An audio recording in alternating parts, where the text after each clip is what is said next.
Hello, I am Dire Wolf, and today I am going to start reading from The Red Pyramid by Rick Riordan.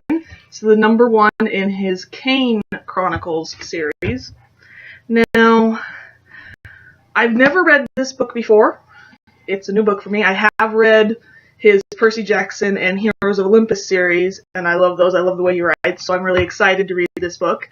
But as I read through books on this channel, I'm not going to just be reading the books.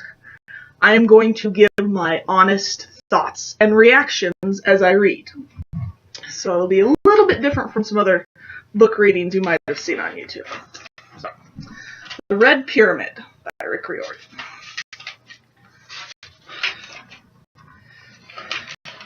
Warning. The following is a manuscript of a digital recording. In certain places, the audio quality was poor, so some words and phrases represent the author's best guesses. Where possible, illustrations of important symbols mentioned in the recording have been added. Background noises such as scuffling, hitting, and cursing by the two speakers have not been transcribed. The author makes no claims for the authenticity of the recording. It seems impossible that the two young narrators are telling the truth, but you, the reader, must decide for yourself. Oh, so this one's got two narrators. Let's see. Oh, and it tells me who the narrator is. So the first chapter is narrated by someone named Carter, and it is called A Death at the Needle. We only have a few hours, so listen carefully. If you're hearing the story, you're already in danger. Sadie and I might be your only chance. Go to the school, find the locker. I won't tell you which school or which locker, because if you're the right person, you'll find it. The combination is 13, 32, 33. Oh, that's fair. Easy to remember, 13, 32, 33. By the time you finish listening, you'll know what those numbers mean. Oh, they have a meaning. Okay. Just remember the story we're about to tell you isn't complete yet. How it ends will depend on you. See, I love, just immediately drags you right into the story. The most important thing, when you open the package and find what's inside, don't keep it longer than a week. Sure, it'll be tempting. It will grant you almost unlimited power. But if you possess it too long, it will consume you. Learn its secrets quickly and pass it on. Hide it for the next person, the way Sadie and I did for you. Then be prepared for your life to get very interesting. Okay, Sadie's telling me to stop stalling and get on with the story. Fine. I guess it started in London, the night our dad blew up the British Museum. Ooh, so we're starting with the blow-ups really early. Sorry. So yeah, that's blowing up the British Museum. Alrighty then. My name is Carter Kane. Oh, I guess now we know why it's called the Kane Chronicles. I'm 14 and my home is a suitcase. You think I'm kidding? Since I was 8 years old, my dad and I have traveled the world. I was born in LA, but my dad's an archaeologist, so his work takes him all over. Mostly we go to Egypt, since that's his specialty. Go into a bookstore, find a book about Egypt. There's probably a good chance it was written by Dr. Julius Kane. You want to know how Egyptians pulled the brains out of mummies, or built the pyramids, or cursed King Tut's tomb? My dad is your man. Of course, there are other reasons my dad moved around so much, but I didn't know his secret back then. I didn't go to school. My dad homeschooled me, if you can call it homeschooling when you don't have a home. He sort of taught me whatever he thought was important, so I learned a lot about Egypt and basketball stats and my dad's favorite musicians. Of course. I read a lot, too. Pretty much anything I could get my hands on. From dad's history books to fantasy novels, one of my favorites. Because I spent a lot of time sitting around in hotels and airports and dig sites in foreign countries where I didn't know anybody. Yeah, I'd spend a lot of time reading in that situation, too. Of course, I spend a lot of time reading anyway, so. Alright. Dig sites where you didn't know anybody. My dad was always telling me to put the book down and play some ball. You ever try to start a game of pickup basketball in Aswan, Egypt? It's not easy. Probably not. Anyway, my dad trained me early to keep all my possessions in a single suitcase that fits in an airplane's overhead compartment. Whew. Yeah, I wouldn't be very good at that. My dad packed the same way, except he was allowed an extra work bag for his archaeology tools. Rule number 1, I was not allowed to look in his work bag. That's a rule I never broke until the day of the explosion. Alright, so there's something important about that work bag. I'm telling you. It happened on Christmas Eve. Ooh. We were in London for a visitation with my sister, Sadie. See, Dad's only allowed 2 days a year with her. One in the winter, one in the summer, because our grandparents hate him. After our mom died, her parents, our grandparents, had this big court battle with Dad. After 6 lawyers, 2 fist fights, and a near fatal attack with a spatula. Don't ask. Oh, I want to know. Don't ask. They won the right to keep Sadie with them in England. She was only 6, 2 years younger than me. Okay. And said earlier that he was 14, right? So she's 12 now, so it's 6 years that they've been doing this. And 6 years younger than me, and they couldn't keep us both. At least that was their excuse for not taking me. So Sadie was raised as a British school kid, and I traveled around with my dad. We only saw Sadie twice a year, which was fine with me. Shut up, Sadie. Yes, I'm getting to that part. So anyway, my dad and I had just flown into Heathrow after a couple of delays. It was a drizzly, cold afternoon. The whole taxi ride into the city, my dad seemed kind of nervous. Now, my dad is a big guy. You wouldn't think anything could make him nervous. He has dark brown skin like mine, piercing brown eyes, a bald head, and a goatee. So he looks like a buff evil scientist. That afternoon, he wore his cashmere winter coat and his best brown suit, the one he used for public lectures. Usually he exudes so much confidence that he dominates any room he walks into. But sometimes, like this afternoon, I saw another side to him that I didn't really understand. He kept looking over his shoulder like we were being hunted. Dad, I said as we were getting off the A40, what's wrong?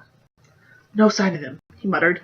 Then he must have realized he'd spoken aloud because he looked at me kind of startled. Nothing, Carter. Nothing, Carter. Everything's fine. Which bothered me because my dad's a terrible liar. I always knew when he was hiding something, but I also knew no amount of pestering would get the truth out of him. He was probably trying to protect me, though from what I didn't know. Sometimes I wondered if he had some dark secrets in his past, some old enemy following him around, maybe. But the idea seemed ridiculous. Dad was just an archaeologist. Have you never watched Indiana Jones? That's the first thing that comes to mind with that. Yeah, just an archaeologist. Well, you'd think that would be boring. Well, I mean, you know what I mean. I hope. It'd be boring to most people. The other thing that troubled me, Dad was clutching his work bag. Usually when he does that, it means we're in danger. Well, that makes it all the more mysterious now, doesn't it? Archaeologist work bag? Why wouldn't it be the first thing you go for in danger? Well, I guess it's probably got some pretty sharp tools in it, to be honest. Last time the time the gunmen stormed our hotel in Cairo. In Cairo. Sorry, I'm bad with geography. I heard shots coming from the lobby and ran downstairs to check on my dad. By the time I got there, he was just calmly zipping up his work bag while 3 unconscious gunmen hung by their feet. Okay. 3 unconscious gunmen hung by their feet from the chandelier, their robes falling over their heads so you could see their boxer shorts. Of course, why wouldn't an archaeologist have something in his work bag that means 3 armed men end up hanging by their feet from the chandelier?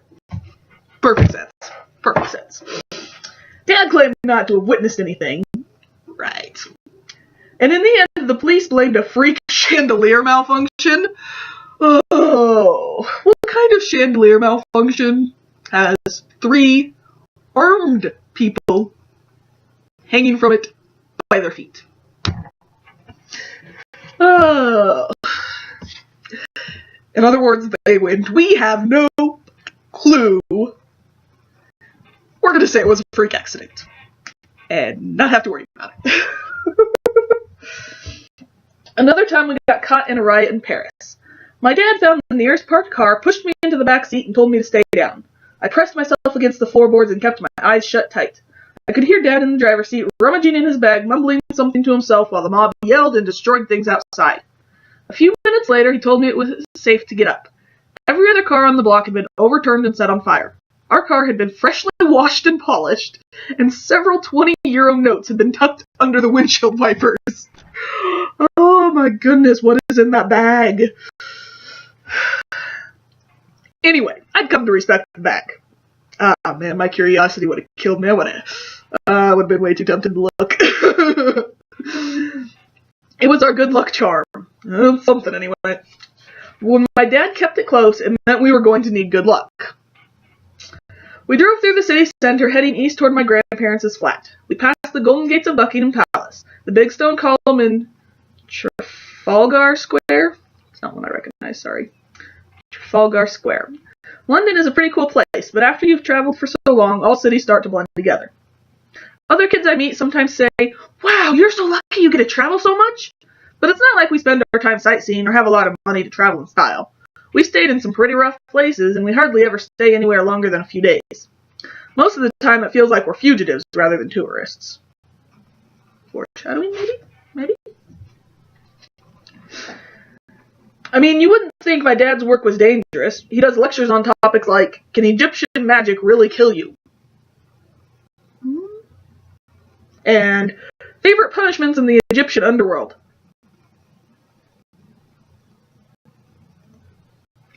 And other stuff most people wouldn't care about. No, honestly, to those sound interesting. Favorite punishments in the Egyptian underworld? Well, I don't know. I like ancient deity type stuff. Of course, that would be part of the reason I got so into these type of books. Alright, other stuff most people wouldn't care about. I'm not included in that. But like I said, there's the other side to him. He's always very cautious, checking every hotel room before he lets me walk into it. He'll dart into a museum, see some artifacts, take a few notes, and rush out again like he's afraid to be caught on the security camera. Is he? One time when I was younger, we raced across the Charles de Gaulle airport to catch a last-minute flight. And Dad didn't relax until the plane was off the ground. I asked him point blank what he was running from, and he looked at me like I just pulled the pin out of a grenade. For a second, I was scared he might actually tell me the truth. And then he said, "Carter, it's nothing." As if nothing were the most terrible thing in the world. Carter, it's nothing. After that, I decided maybe it was better not to ask questions. My grandparents, the Fausts, lived in housing development near Canary Wharf, right on the banks of the River Thames. That I do know how to say. The taxi let us off at the curb and my dad asked the driver to wait. We were halfway up the block when Dad froze. He turned and looked behind us. "What?" I asked. Then I saw the man in the trench coat. He was across the street, leaning against a big dead tree. He was barrel-shaped, with skin the color of roasted coffee. His coat and black pinstriped suit looked expensive. He had long braided hair and wore a black fedora pulled down low over his dark brown glasses. He reminded me of a jazz musician, the kind my dad would always drag me to see in concert. Even though I couldn't see his eyes, I got the impression he was watching us. He might have been an old friend or colleague of Dad's. No matter where we went, Dad was always running into people he knew. But it did seem strange that the guy was waiting here, outside my grandparents', and he didn't look happy. "Carter," my dad said, "go on ahead. But get your sister, I'll meet you back at the taxi." He crossed the street toward the man in the trench coat, which left me with two choices: follow my dad and see what was going on, or do as I was told. I decided on the slightly less dangerous path. I went to retrieve my sister. Before I could even knock, Sadie opened the door. "Late as usual," she said. She was holding her cat Muffin, who'd been a going-away gift from Dad 6 years before. Muffin never seemed to get older or bigger. She had fuzzy yellow and black fur like a miniature leopard. Alert yellow eyes and pointy ears that were too tall for her head. A silver Egyptian pendant dangled from her collar. She didn't look anything like a muffin, but Sadie had been little when she named her, so I guess you have to cut her some slack. Sadie hadn't changed much either since last summer. As I'm recording this, she's standing next to me glaring, so I'd better be careful how I describe her. You would never guess she's my sister. First of all, she'd been living in England so long she has a British accent. Second, she takes after her mom, who was white, so Sadie's skin is much lighter than mine. She has straight caramel-colored hair, not exactly blonde, but not brown, which she usually dyes with streaks of bright colors. That day it had red streaks down the left side. Her eyes are blue, I'm serious, blue eyes, just like our mom's. She's only 12, but she's exactly as tall as me, which is really annoying. Younger siblings being as tall as older siblings is awesome. I'm taller than my older sister, so that's... She was chewing gum as usual, dressed for her day out with Dad in battered jeans, a leather jacket, and combat boots, like she was going to a concert and was hoping to stomp on some people. Sounds tough, I like her. She had headphones dangling around her neck in case we bored her. Okay, she didn't hit me, so I guess I did an okay job of describing her. Sounds pretty cool to me. Our plane was late, I told her. She popped a bubble, rubbed Muffin's head, and tossed the cat inside. Gran, going out! From somewhere in the house, Grandma Fuss said something I couldn't make out. Probably, don't let them in. Sadie closed the door and regarded me as if I were a dead mouse her cat had just dragged in. So, here you are again. Yep. Come on then, she said. Let's get on with it. That's the way she was. No, hi, how have you been the last 6 months? So glad to see you, or anything. But that was okay with me. When you only see each other twice a year, it's like you're distant cousins rather than siblings. Yeah. We had absolutely nothing in common except our parents. We trudged down the steps. I was thinking how she smelled like a combination of old people's house and bubblegum when she stopped so abruptly I ran into her. Who's that? She asked. I'd almost forgotten about the dude in the trench coat. He and my dad were standing across the street next to the big tree, having what looked like a serious argument. Dad's back was turned so I couldn't see his face, but he gestured with his hands like he does when he's agitated. The other guy scowled and shook his head. Don't know, I said. He was there when we pulled up. He looks familiar. Sadie frowned like she was trying to remember. Come on. Dad wants us to wait in the cab, I said, even though I knew it was no use. Sadie was already on the move.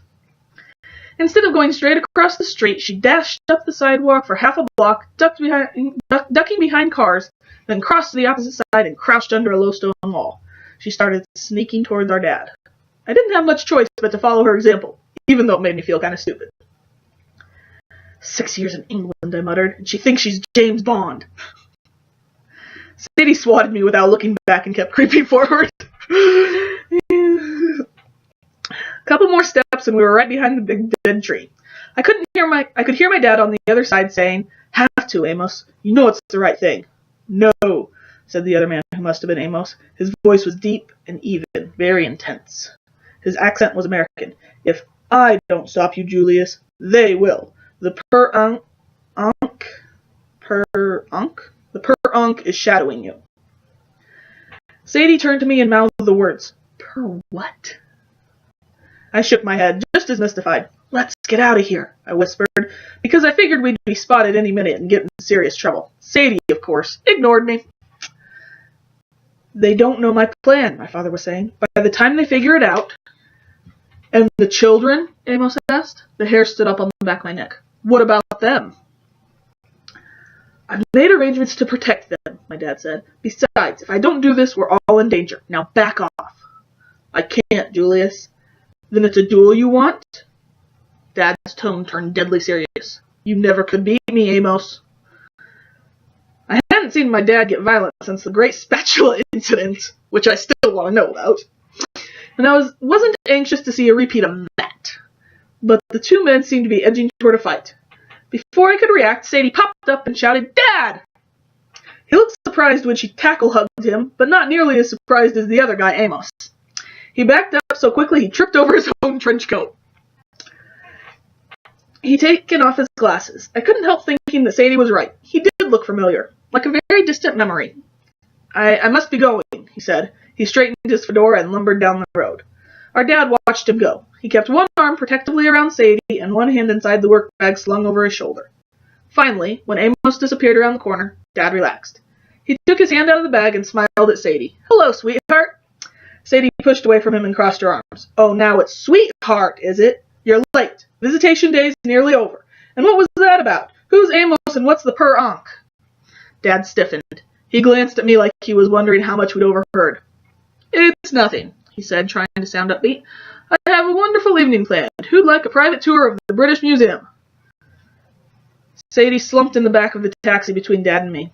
I can't believe it, she grumbled. One evening together and you want to do research? Dad tried for a smile. Sweetheart, it'll be fun. The curator of the Egyptian collection personally invited. Right, big surprise. Sadie blew a strand of red-streaked hair out of her face. Christmas Eve and we're going to see some moldy old relics from Egypt. Do you ever think about anything else? Dad didn't get mad. He never gets mad at Sadie. He just stared out the window at the darkening sky and the rain. Yes, he said quietly.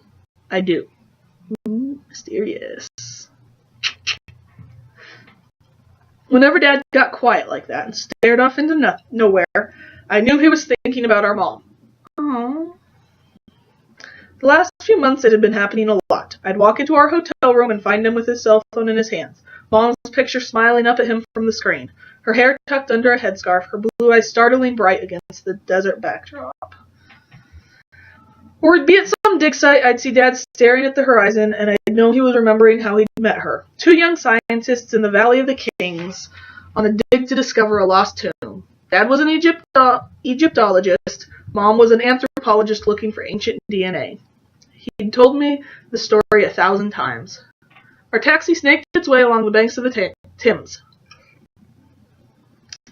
I know how to say it, but it's always hard reading Thames and not saying Thames. Just past Waterloo Bridge, my dad tensed. Driver, he said, stop here a moment. The cabbie pulled over on the Victorian embankment.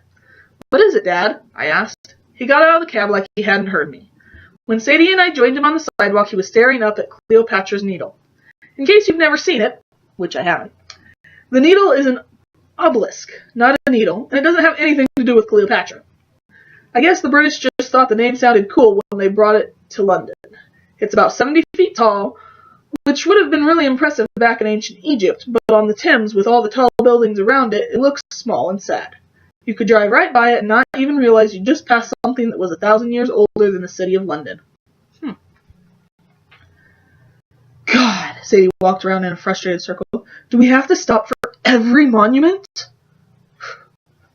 My dad stared at the top of the obelisk. I had to see it again, he murmured. Where it happened. Okay. A freezing wind blew off the river. I wanted to get back in the cab, but my dad was really starting to worry me. I'd never seen him so distracted. What, Dad? I asked. What happened here? The last place I saw her. Oh, my goodness. I think we're about to find out how their mom died. Sadie stopped pacing. She scowled at me uncertainly, then back at Dad. Hang on. Do you mean Mom? Dad brushed Sadie's hair behind her ear, and she was so surprised she didn't even push him away. I felt like the rain had frozen me solid. Mom's death had always been a forbidden subject. I knew she died in an accident in London. I knew my grandparents blamed my dad. But no one would ever tell us the details. I'd given up asking my dad, partly because it made him so sad, partly because he absolutely refused to tell me anything. When you're older, was all he would say, which was the most frustrating response ever. Yeah. You're telling us she died here? I said. At Cleopatra's Needle? What happened? He lowered his head. Dad, Sadie protested, I go past this every day, and you mean to say all this time I didn't even know? Do you still have your cat? Dad asked her, which seemed like a really stupid question. Of course I still got the cat, she said. What does that have to do with anything? And your amulet? Sadie's hand went to her neck. When we were little, right before Sadie went to live with our grandparents, Dad had given us both Egyptian amulets. Mine was an Eye of Horus, which was a popular protection symbol in ancient Egypt. There is a picture of it. There, the Eye of Horus. And like I said, it's a pretty popular one. I've seen it before.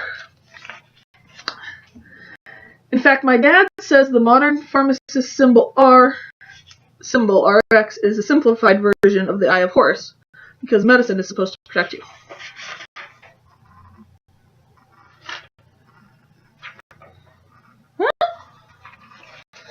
I guess you could kind of get an RX out of that.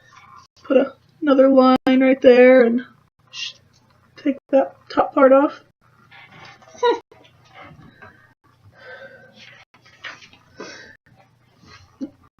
Alright, so the modern medicine is always supposed to protect you. Anyway, I always wore my amulet under my shirt, but I figured Sadie would have lost hers or thrown it away.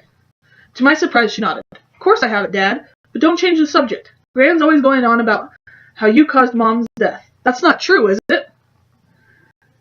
We waited. For once, Sadie and I wanted exactly the same thing. The truth.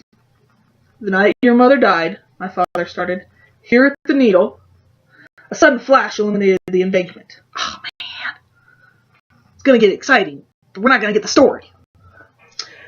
I turned half blind, and just for a moment I glimpsed two figures, a tall, pale man with a forked beard and wearing cream-colored robes, and a coppery-skinned girl in dark blue robes and a headscarf, the kind of clothes I'd seen hundreds of times in Egypt. They were just standing there, side by side, not 20 feet away from, watching us. Then the light faded. The figures melted into a fuzzy afterimage. When my eyes readjusted to the darkness, they were gone.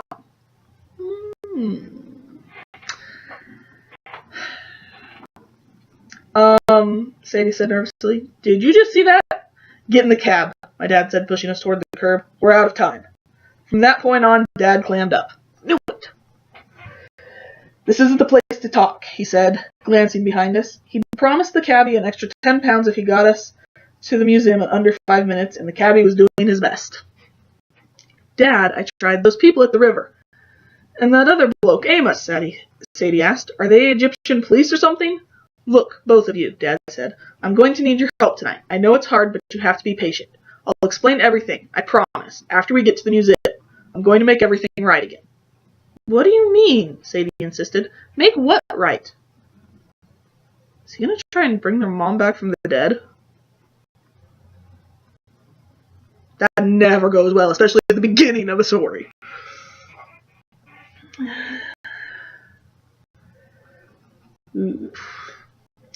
Dad's expression was more than sad. It was almost guilty. Oh, he is. Don't do that, dude. It never ends well. Ever. Alright. With a chill, I thought about what Sadie had said. About our grandparents blaming him for Mom's death. That couldn't be what he was talking about, could it? Yeah, it could. That Dad is going to make something horrible happen. I can feel it. The cabbie swerved onto Great Russell Street and screeched to a halt in front of the museum's main gates. Just follow my lead, Dad told us. When we meet the curator, act normal. I was thinking that Sadie never acted normal, but I decided not to say anything. We climbed out of the cab. I got our luggage while Dad paid the driver with a big wad of cash. Then he did something strange. He threw a handful of small objects into the back seat. They looked like stones, but it was too dark for me to be sure. Keep driving, he told the cabbie. Take us to Chelsea. That made no sense since we were already out of the cab, but the driver sped off. I glanced at Dad, then back at the cab. And before it turned the corner and disappeared in the dark, I caught a weird glimpse of 3 passengers in the back seat. A man and 2 kids. Ooh, their dad's got some magic, which is why he's gonna think he can be able to bring his wife back from the dead. It's not gonna work. I blinked. There was no way the cab could have picked up another fare so fast. Dad? London cabs don't stay empty very long, he said matter-of-factly. Come along, kids. He marched off through the wrought iron gates. For a second, Sadie and I hesitated. Carter, what is going on? I shook my head. I'm not sure I want to know. Well, stay out here in the cold if you want, but I'm not leaving without an explanation. She turned and marched after our dad. Looking back on it, I should have run. I should have dragged Sadie out of there and gotten as far away as possible. Instead, I followed her through the gates. Yeah. But, whatever happens, if you would have ran, probably would have ended up worse. Just seems to be how stories go. Alright, so chapter 2 now. It's called An Explosion for Christmas. Now we must be up to the explosion. And it is still narrated by Carter. I'd been to the British Museum, and there goes my ability to speak. I'd been to the British Museum before. In fact, I'd been in more museums than I like to admit. It makes me sound like a total geek. Except for the fact that you already told us your dad has to go to museums lots. That's Sadie in the background yelling that I am a total geek. Thanks, sis. Anyway, the museum was closed and completely dark, but the curator and 2 security guards were waiting for us on the front steps. Dr. Kane! The curator was a greasy little dude in a cheap suit. I'd seen mummies with more hair and better teeth. He shook my dad's hand like he was meeting a rock star. Your last paper on Imhotep? Your last paper on Imhotep. Brilliant. I don't know how you translated those spells. Oh, and now we're on to spells. I'm sensing a theme here. Imho who? Sadie muttered to me. Imhotep, I said. High priest, architect, some say he was a magician. Designed the first step pyramid.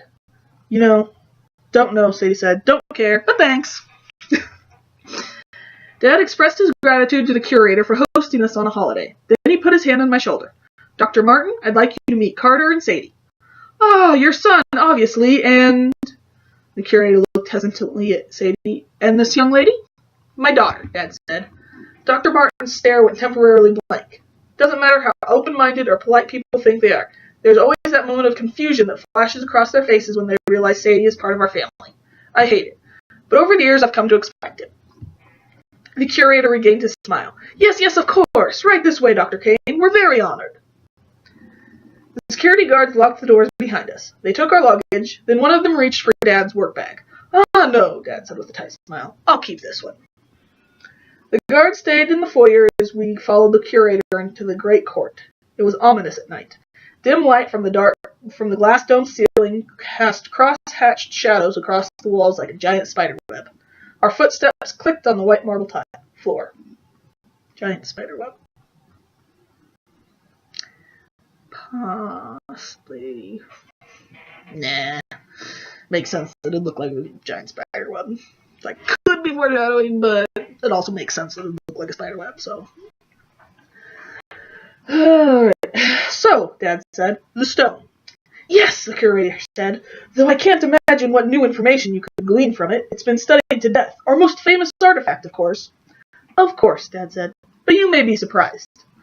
What's he on about now? Sadie whispered to me. I didn't answer. I had a sneaking suspicion what stone they were talking about, but I couldn't figure out why Dad would drag us out on Christmas Eve to see it. I wondered what he'd been about to tell us at Cleopatra's Needle. Something about our mother and the night she died. And why did he keep glancing around as if he expected those strange people we'd seen at the Needle to pop up again? We were locked in a museum, surrounded by guards and high-tech security. Nobody could bother us in here. I hoped. Now there's your foreshadowing. Nobody could bother us in here. Dun dun dun! You just invited them in. We turned left into the Egyptian wing.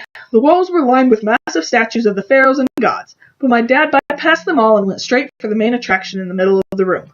Beautiful, my dad murmured. And it's not a replica? No, the curator promised. We don't always keep the actual stone on display, but for you, this is quite real.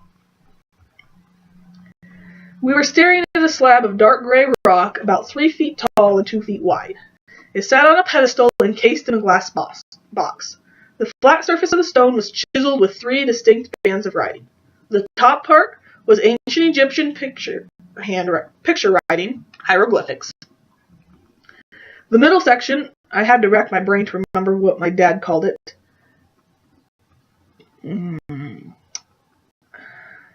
Demotic. Looks way too close to the word demon. Demotic. A kind of writing from the period when the Greeks controlled Egypt and a lot of Greek words got mixed into Egyptian. The last lines were in Greek. The Rosetta Stone, I said. Isn't that a computer program? Sadie asked. Kind of what I'm thinking. I wanted to tell her how stupid she was, but the curator cut me off with a nervous laugh. Young lady, the Rosetta Stone was the key to deciphering hieroglyphics. Oh. It was discovered by Napoleon's army in 1799 and... Oh, right, Sadie said. I remember now. There's Americans have never heard of it.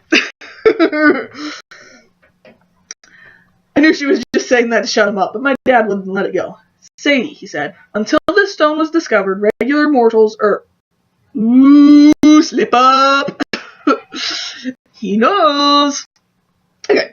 Until this stone was discovered, regular mortals no one had been able to read hieroglyphics for centuries. The written language of Egypt had been completely forgotten. Then an Englishman named Thomas Young proved that the Rosetta Stone's 3 languages all conveyed the same message. A Frenchman named Champollion took up the work and cracked the code of hieroglyphics. She chewed her gum, unimpressed. What's it say, then? Dad shrugged. Nothing important. It's basically a thank you letter from some priest to King Ptolemy V. When it was first carved, the stone was no big deal. But over the centuries... Over the centuries, it had... Oh, okay. But over the centuries, it has become a powerful symbol. Perhaps the most important connection between ancient Egypt and the modern world. I was a fool not to realize its potential sooner. He'd lost me, and apparently the curator too. Dr. Kane, he asked, are you quite all right? Dad breathed deeply.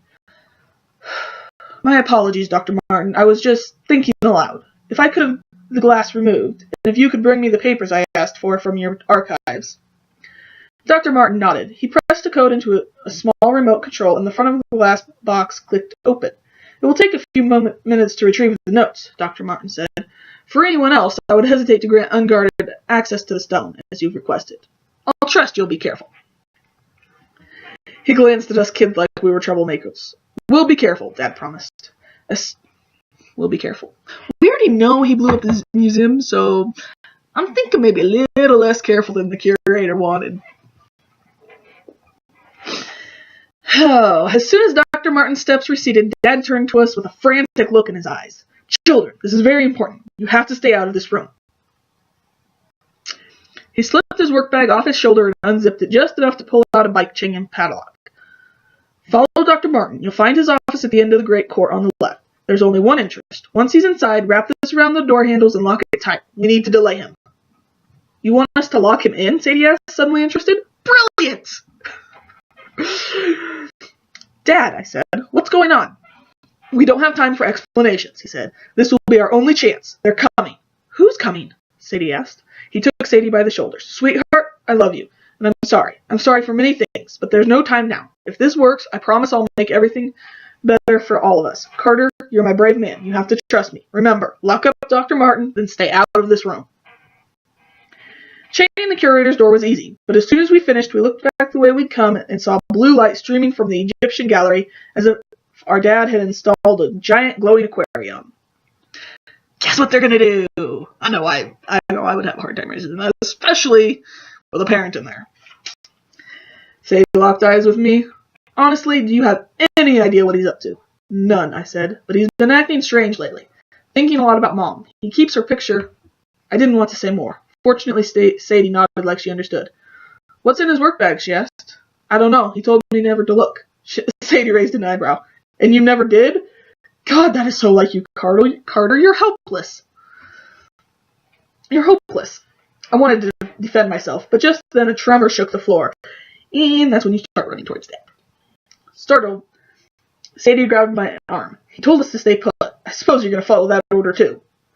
Actually, that order was sounding pretty good to me. But Sadie sprinted down the hall, and after a moment's hesitation, I ran after her. I would hope you did, man. That's your dad in there. When we reached the entrance of the Egyptian gallery, we stopped dead in our tracks. Our dad stood in front of the Rosetta Stone with his back to us. A blue circle glowed on the floor around him as if someone had switched on hidden neon tubes in the floor. Or someone started a spell. My dad had thrown off his overcoat. His work bag lay open at his feet, revealing a wooden box about 2 feet long, painted with Egyptian images. What's he holding? Sadie whispered to me. Is that a boomerang? Sure enough, when Dad raised his hand, he was brandishing a curved white stick. It did look like a boomerang, but instead of throwing the stick, he touched it to the Rosetta Stone. Sadie caught her breath. Dad was writing on the stone. Ooh.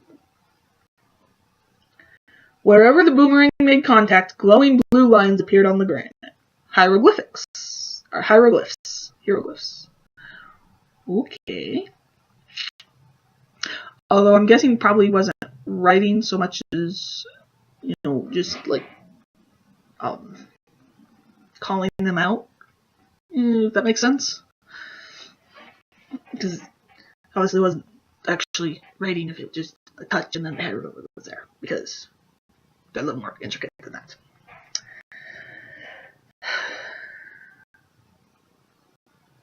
It made no sense. How could he write glowing words with a stick? But the image was bright and clear. Ram's horns above a box and an X. Okay. Ram's horns above a box and an X. Can you see it there? Open, Sadie murmured. I stared at her because it sounded like she had just translated the word. But that was impossible. I'd been hanging around Dad for years, and even I could read only a few hieroglyphs. They're seriously hard to learn. I can imagine. Dad raised his arms. He chanted, Wosir Aye, Wosir Aye, Aye, Wosir Aye, and 2 more hieroglyphic symbols burned blue against the surface of the Rosetta Stone.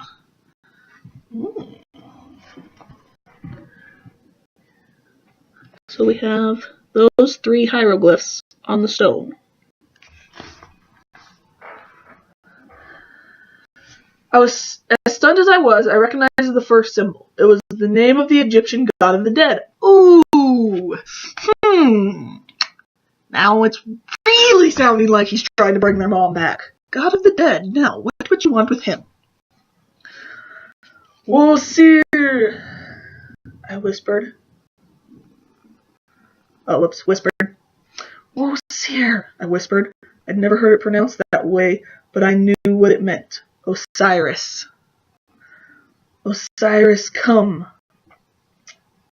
Sadie said as if in a trance. Then her eyes widened. No, she shouted. Dad, no! She figured it out. She figured it out.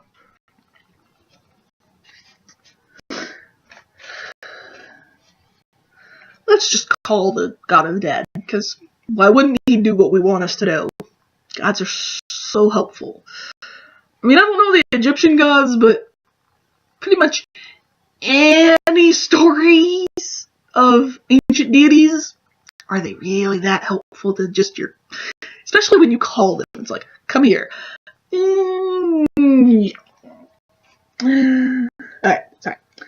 Our father turned in surprise. He started to say children, but it was too late. The ground rumbled, the blue light turned to Syrian white, and the Rosetta Stone exploded.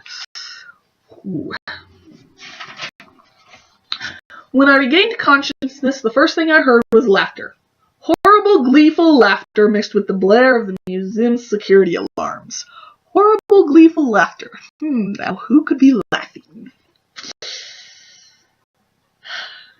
I felt like I'd just been run over by a tractor. I sat up, dazed, and spit a piece of Rosetta Stone out of my mouth. The gallery was in ruins. Waves of fire rippled in pools along the floor. Giant statues had toppled. Sarcophagi had been knocked off their pedestals.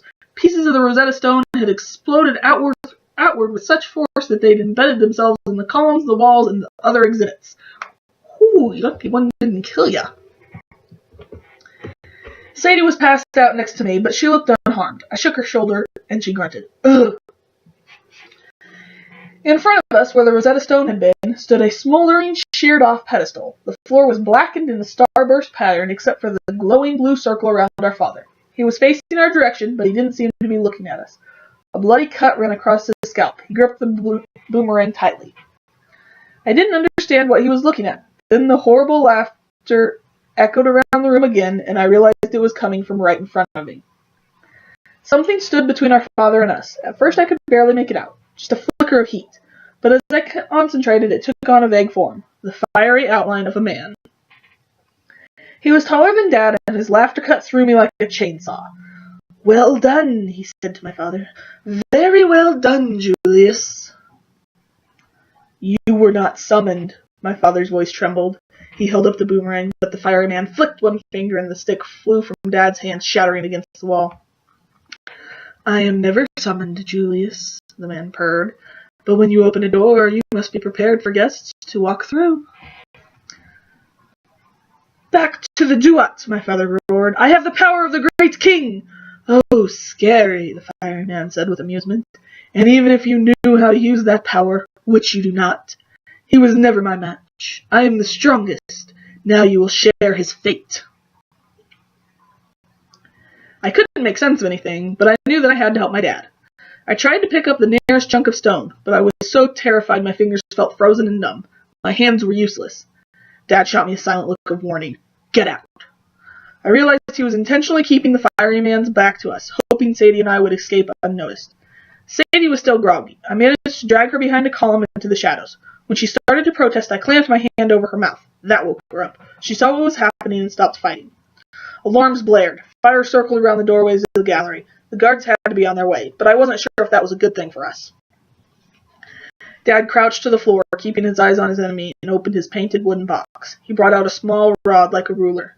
He muttered something under his breath, and the rod elongated into a wooden staff as tall as he was. Sadie made a squeaking sound. I couldn't believe my eyes either, but things only got weirder.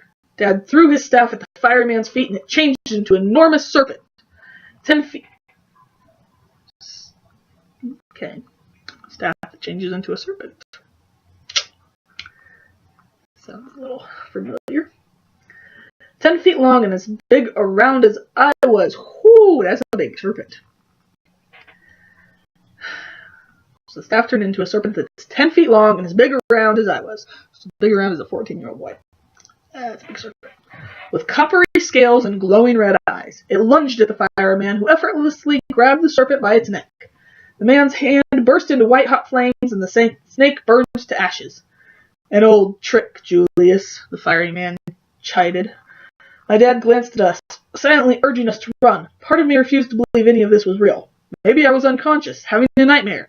Next to me, Sadie picked up a chunk of stone. How many? My dad asked quickly, trying to keep the fireman's attention. How many did I release? Why, all 5 of us. Why, all 5, the man said, as if explaining something to a child. You should know we're a package deal, Julius. Soon I'll release even more, and they'll be very grateful. I shall be named King again.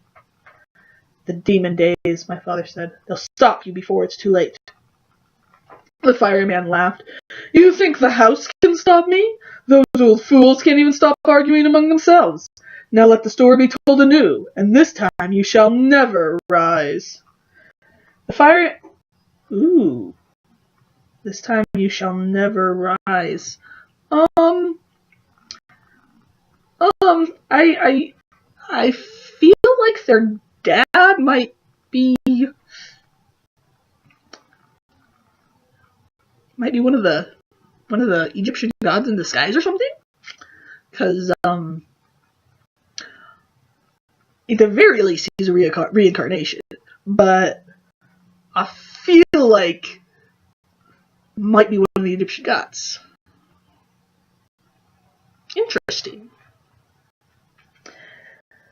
The fireman waved his hand. The blue circle at Dad's feet went dark. Dad grabbed for his toolbox, but it skittered across the floor.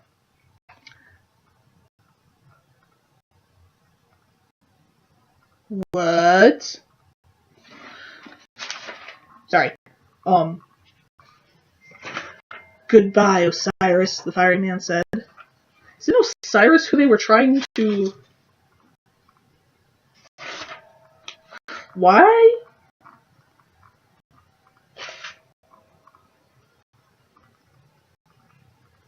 So the dad was trying to conjure Osiris, but this god deity, this thing, I'm not gonna call him a man because obviously not human, but this thing calls their dad Osiris? I'm a little lost. I don't know what to think now. Which is good. I like stories that can leave me guessing. Alright. With another flick of his hand, he conjured a glowing coffin around our dad. At first it was transparent, but as our father struggled and pounded on its sides, the coffin became more and more solid. A golden Egyptian sarcophagus inlaid with jewels. My dad caught my eyes one last time and mouthed the word "run" before the coffin sank into the floor, as if the ground had turned to water. Dad! I screamed. Yes, please get this guy's attention on you! There's literally nothing you can do for your dad at this specific instant. Let's not get ourselves killed. Maybe a good idea? Oh, please get the attention of the scary dude when you can't do anything to help. And all that's gonna happen is he's gonna try and kill you. We're too early in the book for him to kill you, but... Good grief. Sadie threw her stone, but it sailed harmlessly through the fireman's head. Imagine that. He turned, and for one terrible moment his face appeared in the flames. What I saw made no sense. It was as if someone had superimposed two different faces on top of each other. One almost human with pale skin, cruel angular features, and glowing red eyes. The other like an animal with dark fur and sharp fangs, worse than a dog or a wolf or a lion, some animal I'd never seen before. Those red eyes stared at me, and I knew I was going to die. You think? Behind me, heavy footsteps echoed on the marble floor of the great court. Voices were barking orders. The security guards, maybe the police, but they'd never get here in time. The fiery man lunged at us. A few inches from my face, something shoved him backward. The air sparkled with electricity. The amulet around my neck grew uncomfortably hot. I wondered if those amulets were honest protection, not just symbols. Ooh. The fiery man hissed, regarding me more carefully. So, it's you. Wait. Osiris? And he has the Eye of Horus as his amulet. I think, like I said, I don't know a whole lot about Egyptian mythology, but I think Horus is the son of Osiris. So, the reincarnation thing, maybe? Where the... I don't know.